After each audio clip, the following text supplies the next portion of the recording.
Can you imagine a world without the internet? Yes, and it was marvellous. Welcome to Map Men. We're the men. And here's the map. Map men, map men, map men. Although most of us use the internet at least every other day, nobody understands how it works. All we know is that it's very big, very clever, very important, and impossible to show on a map. Then why are we doing an episode about it? Because I was lying. Take a look at this map.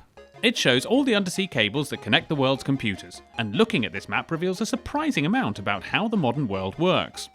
Whilst we can't wait to show you all the weirdest and wonderfulest bits of this exciting chart, before the geography lesson we need to put the globes that fell off the wall back on the wall and then give you a quick history lesson.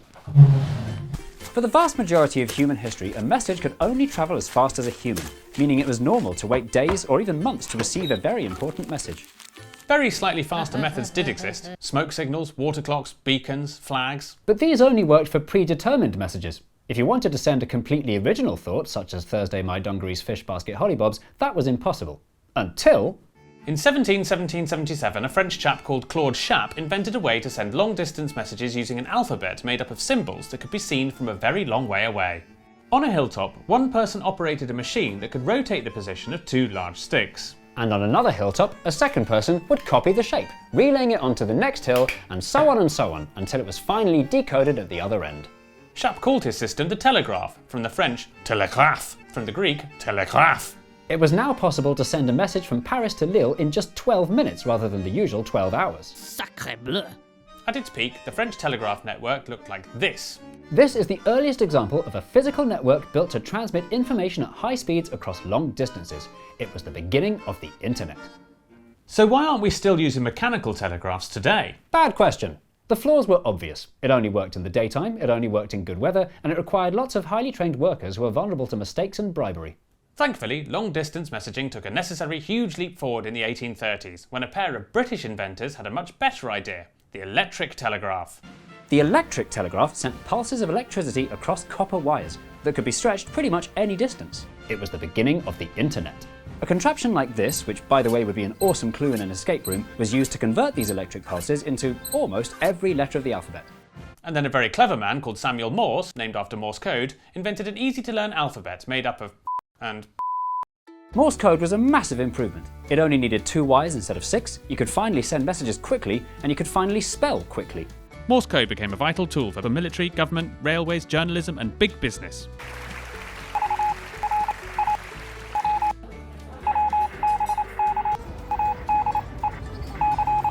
But if Morse code was going to achieve the absolute world domination it was surely destined for, one final hurdle had to be overcome. The Wet Susan.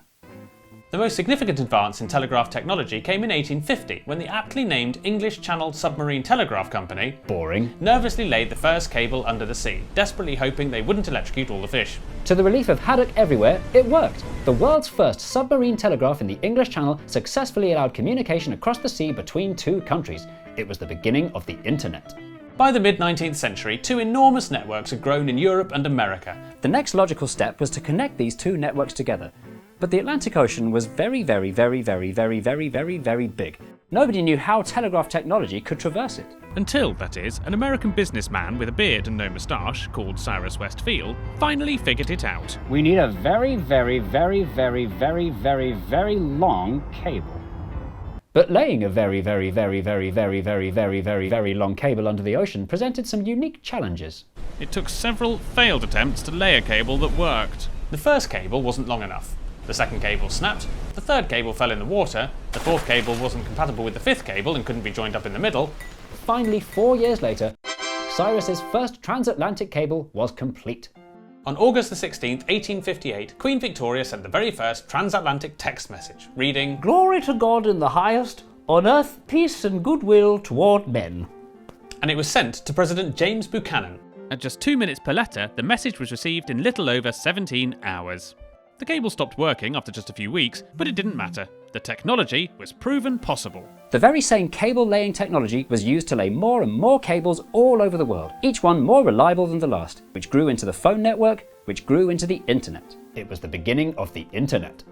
Cable laying is done pretty much the same way today. Drop it in. Only nowadays, when the cable's nearer the shore, they tend to Bury it a bit. for good measure. But the one big difference is what's in the wires. A modern subsea internet cable is about as thick as a human garden hose. The business bit carrying the actual data is a tiny bunch of fibre optic cables. It's coated in a protective layer of polyethylene, copper sheathing, aluminium or steel wires according to taste, and lovingly smothered in Vaseline. 5 minutes and 17 seconds to cover the entire history of long-distance communication, and we didn't miss a single detail out. What about radio? Which means we are now finally ready to take a good look at the gorgeous map of all the undersea cables that exist today.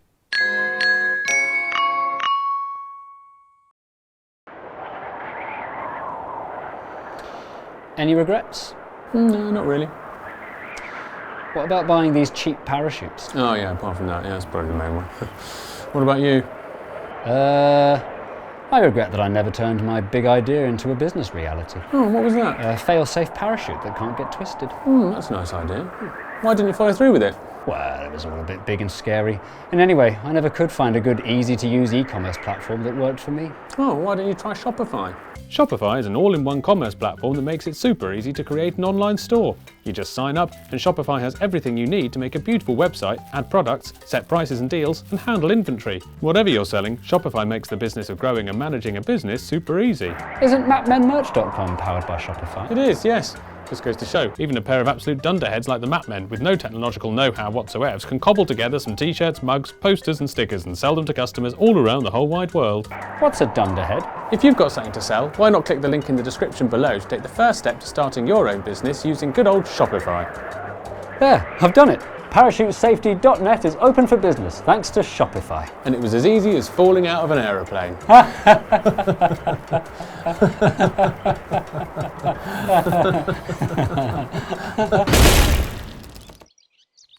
Shopify! Don't wait to start your big idea. This delightful, colourful map from Telegeography's submarinecablemap.com is a true map of the internet. It shows all of the 552 and counting undersea cables which allow very different parts of the world to use the exact same internet. There is, of course, a much denser network of wires over land. After all, landlocked countries deserve the internet too, but it's nowhere near as interesting to look at. Some of the unlikely routes on this map reveal that it's cheaper and faster to lay a sea cable even when a land route is available. Such as these ones that bounce around the outside of Africa and South America, this one that goes all the way over the top of Russia, and this one that goes from America to America. The clear, clean and mostly straight lines of this undersea cables map, ignoring Southeast Asia, strikingly show which parts of the world are most interested in which other parts. North America and Europe, for example, have got way more cables connecting them than seemingly necessary, reflecting the huge amount of cross-continental commerce and communication that goes on between them. Whilst data from Australia to South America is happy to take the more scenic route.